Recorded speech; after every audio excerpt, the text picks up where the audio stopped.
So WhatsApp guys, কেমন আছো সবাই? আশা করি সবাই খুব ভালো আছো। র্যান্ডম অ্যানিমেশনে আজকে আমরা ডেমন স্লেয়ারের তৃতীয় এপিসোড সম্পর্কে জানতে চলেছি। আর যারা আগের দুই পর্ব দেখোনি তাদেরকে আমি রিকোয়েস্ট করব আগের দুই পর্ব দেখে আসো, তা না হলে তৃতীয় পর্বটা বোঝা তোমার জন্য কষ্টকর হবে। আর এখানে আরেকটা কথা বলে রাখছি, জাপানিজ যে মানগা সিরিজগুলো রয়েছে বা এগুলো কিন্তু ব্যাপক অ্যাডিকটিভ। গাঁজা মদের চেয়ে এটা কিন্তু আরো বেশি অ্যাডিকটিভ ভাই, সিরিয়াসলি। তবে সিগারেটের চেয়ে না। তো যাই হোক, কথা না বেরো, চলো আমরা মূল ভিডিওতে যাই। এই এপিসোডের শুরুতে আমরা তানজিরোকে দেখি, তার ট্রেনিং হচ্ছে এবং সারাদিন সে যে ট্রেনিং গুলো করে সেটা আবার রাত্রে সে ডায়েরিতে লিখে, যাতে নেজুকো যখন সুস্থ হবে তখন এইগুলো সে পড়তে পারে। তো নেজুকোর মনে এখন প্রশ্ন আসতে পারে যে ও তো ডেমন হয়ে গিয়েছে, আবার সুস্থ কি হবে? অ্যাকচুয়ালি হয়েছে কি, এখানে আসার পরে নেজুকো গভীর একটা ঘুমে মগ্ন হয়ে গিয়েছে এবং তারপর থেকে অনেকদিন চলে গিয়েছে, সে এখনো আর জাগনা হয়নি। তো এতদিনের মাঝে আমাদের তানজিরো কি কি করছে সেটা সে তার বোনের জন্য ডায়েরিতে লিখে রাখছে। তো যাই হোক, এর পরের দিন আমরা দেখি সাকুনজি তানজিরোকে ট্রেনিং এর জন্য নিয়ে যায় এবং সে তানজিরোকে এক্সপ্লেন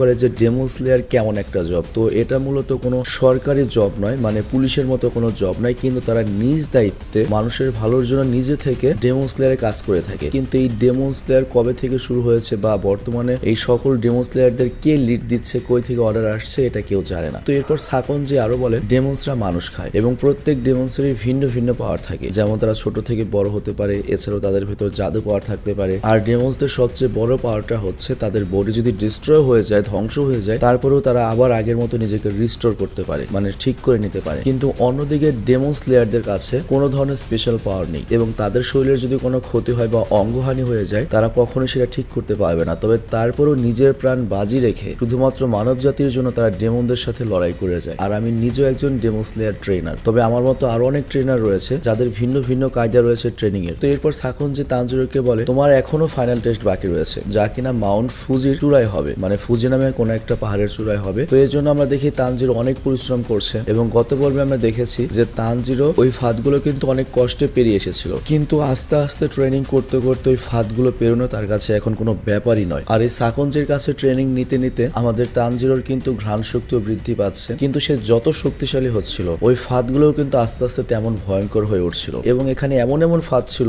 যেগুলোতে তানজিরোর এতটুকু ভুল হলে মৃত্যু নিশ্চিত, মানে তানজিরোকে পুরো তৈরি করা হচ্ছে ডেমন স্লেয়ার হতে। তো যাই হোক, প্রতিদিন তানজিরো যা যা করতো এই সবকিছু আবার তার বোনের জন্য ডায়েরিতে লিখে রাখতো যে আজকে কি কি করলাম। তো যাই হোক, এইভাবে দেখতে দেখতে ওর তরোয়ারি ট্রেনিং শুরু হয়ে যায়। আর তারপর আমরা দেখি সে তরোয়ারি নিয়ে দৌড়াতে শুরু করে, কিন্তু যখন তরোয়ারি নিয়ে দৌড়ায় তখন দেখা যায় ওর স্পিড কমে যায়। তো তখন সাকুনজি ওকে আরো পুশ করে, মানে আরো চাপ দেয়, আর তানজিরোকে বলে রোজ তরোয়ারি নিয়ে পাহাড়ে যেতে এবং যতক্ষণ না তার হাত থেকে তরোয়ারি পড়ছে সেই পর্যন্ত না থামতে। তো এরপর আমরা দেখি সাকুনজি তানজিরোকে তরোয়ারি ধরার এবং তরোয়ারি দিয়ে কিভাবে আঘাত করা হয় তার কিছু টিপস দেয়, যেমন থার্ড সাইড দিয়ে কোনাকুনি তরোয়ার মারতে হবে, এতে তরোয়ার ভাঙবে না। আর এর সাথে এটাও বলে যদি এই তরোয়ারি ট্রেনিং করতে গিয়ে তোর হাত থেকে ভাঙে তাহলে কিন্তু আমি তোর হাড্ডি গুড্ডি ভেঙে দেবো। আর তারপর তানজিরোকে ছোট্ট একটা কাজ দেয়, সেটা হচ্ছে তরোয়ারি হাতে সাকুনজির ওপর হামলা করতে হবে। যেখানে আমরা দেখি সাকুনজি কিন্তু খালি হাতে ছিল, কিন্তু তারপরেও তানজিরো সাকুনজিকে ছুতেও পারে না। তো আমরা বুঝতে পারি যে সাকুনজি কত শক্তিশালী। আর এরপর রাতে তানজিরো বাসায় গিয়ে দেখে তার বোন আজও ঘুমিয়ে রয়েছে, যেটা দেখে ওর খুব মন খারাপ হয় যে অনেক দিন ধরে ওর বোন ঘুমিয়ে রয়েছে। তো যাই হোক, এর পরের দিন আমরা দেখি তানজিরোকে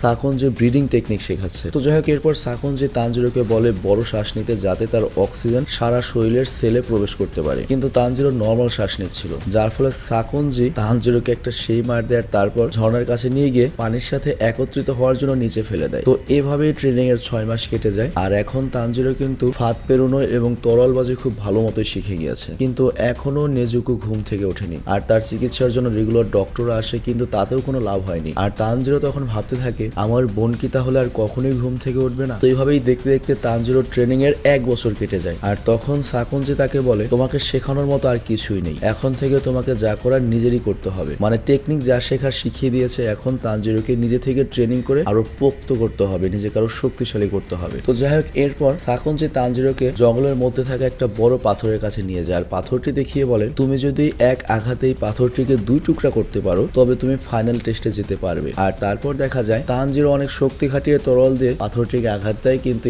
এতে কি হয়, পাথরের তো কিছুই হয় না, উল্টো পাথরে তরলের বাড়ি খেয়ে ওর সারা শরীর ঝাঁকানি দেওয়া শুরু করে। তো যেহেতু তরলে দিয়ে পাথর কাটেনি, তারপরও করে কি শুরু থেকে শেষ পর্যন্ত সাকুনজি এই পর্যন্ত ওকে যতগুলো ট্রেনিং দিয়েছে সব মনে করতে থাকে, রোজ রোজ আরো প্র্যাকটিস করতে থাকে। আর তারপর আবারও যে ওই পাথরটি 2 টুকরা করতে, কিন্তু এবারও হয় না এবং কোনোভাবে হচ্ছে না। তো এইভাবে চেষ্টা করতে করতে আরো 6 মাস কেটে যায়, আরো প্র্যাকটিস করতে থাকে। আর তারপর আবারও খুব সাহস নিয়ে ওই পাথরটা কাটে কাটতে যায়, কিন্তু এবারও পাথরটা কাটে না, যার কারণে ও নিরাশ হয়ে যায় আর ওই পাথরের সাথে নিজের মাথা ঠুকরাতে থাকে। কিন্তু তখনই কারো গলার আওয়াজ শুনতে পাওয়া যায়, যে কিনা তাকে বলে কাঁদলে তো হবে না। আর তারপর আমরা দেখি শিয়ালের মাস্ক পরে একটা লোক পাথরের উপর বসে রয়েছে, কিন্তু তানজিরো অবাক হয়ে যায় যে আমি ওর গন্ধ কেন পেলাম না, ও এখানে ছিল। তো যাই হোক, ওই লোকটির নাম হচ্ছে সাবিতো। তো সাবিতো তানজিরোকে একটা লাঠি মারে, যার কারণে তানজিরো দূরে গিয়ে পড়ে। আর তারপর সে তানজিরোকে কাপুরুষ, দুর্বল এবং বলে তোর কলিকাতা হারবাল খাওয়া উচিত, মানে এগুলো বলে ওকে অনেক ছোট করে, টিটকারি করে, রাগিয়ে নেয়। তো এর উত্তরে তানজিরো বলে আমি এখনো ট্রেনিং করছি, আর তুমি দেখতে পাচ্ছ আমার হাতে আসল তরবারি রয়েছে আর তোমার হাতে কাঠের তরবারি। তো তুমি যে এরকম করছো, আমি যদি তোমাকে এখন শেষ করে দিই। আর এটা শুনে সাবিতো তো হাসতে থাকে এবং বলে পারলে আমাকে ছুঁয়ে দেখাও তো। তো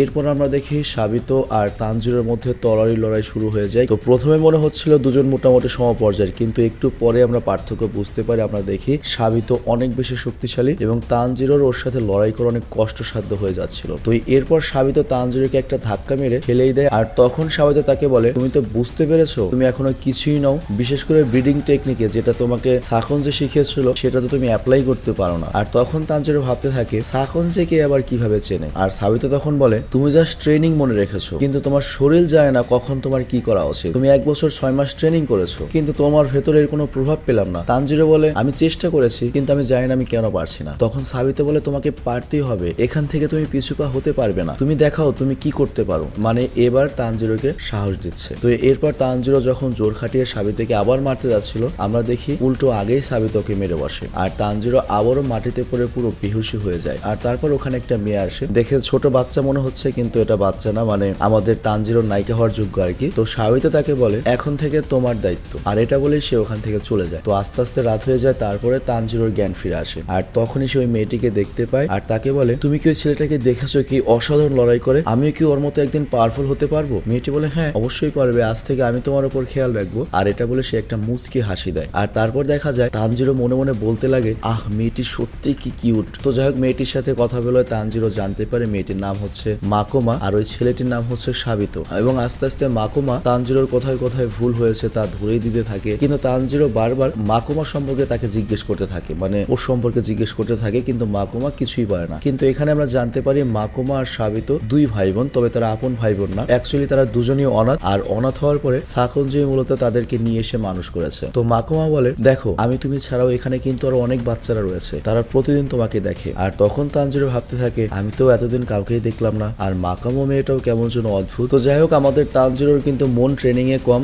মাকোমার উপর বেশি ছিল। তো এটা দেখে মাকোমা তানজিরোকে আবার ট্রেনিং এ নিয়ে যায় এবং তাকে টোটাল কনসেন্ট্রেটিং ব্রিডিং টেকনিক সম্পর্কে বলতে শুরু করে। মানে বিষয়টা আমি বুঝিয়ে বলছি, মানে আমরা নর্মালি যে শ্বাস নেই, তো এমন ভাবে একটা শ্বাস নেওয়ার কথা বলা হয়েছে যাতে হৃদস্পন্দন এবং ব্লাড সার্কুলেশন বেড়ে যায়। মানে এরকম থাকে না আমরা যখন ভয় পাই, যেমন ধরো আমরা খেলার মাঠে গিয়ে যে দৌড়টা দেই না কেন, যখন পুলিশ তোমাকে পেছনে পিস্তল নিয়ে গুলি করার জন্য দৌড়ানি দিচ্ছে তখন কিন্তু তুমি বেশি দৌড়াতে পারবে। তো সেরকমই একটা টেকনিক হচ্ছে ব্রিডিং টেকনিক, এবং ওটা করলে নাকি শরীর অনেক ফাস্ট রিয়াক্ট করতে পারে। আর এটা এমন একটা টেকনিক, এটার মাধ্যমে মানুষের ডিমোসদের মতো অনেক বেশি ফাস্ট হামলা করতে পারবে, মানে শরীর অটোমেটিক্যালি অনেক বেশি ফাস্ট রিয়াকশন দেবে। কিন্তু তানজিরোর এসব কথা বিশ্বাস হচ্ছিল না। মানে তানজিরো বলে আমি এত পর কিভাবে পাবো। আর তখন মাকামো তাকে বলে তুমি মরার মতো অবস্থা হওয়ার পর্যন্ত ট্রেনিং করে যাও, ভুলেও থেমো না। আর তারপর আমরা দেখি তানজিরো টানা 6 মাস আরো কঠোর পরিশ্রম করতে থাকে। তো এইভাবে 2 বছর তার ট্রেনিং কমপ্লিট হয়। তো যখন তানজিরোর মনে হয় যে সে ফাইনালি প্রিপেয়ার হয়েছে বা রেডি হয়েছে, সে করে কি সাবিতোকে আবার ডেকে আনে ফাইনাল ফাইট করার জন্য। আর এইবার আমরা দেখতে পাই সাবিতো কিন্তু তার আসল তরোয়ালি নিয়ে এসেছে। তো তানজিরো তখন বলে এইবার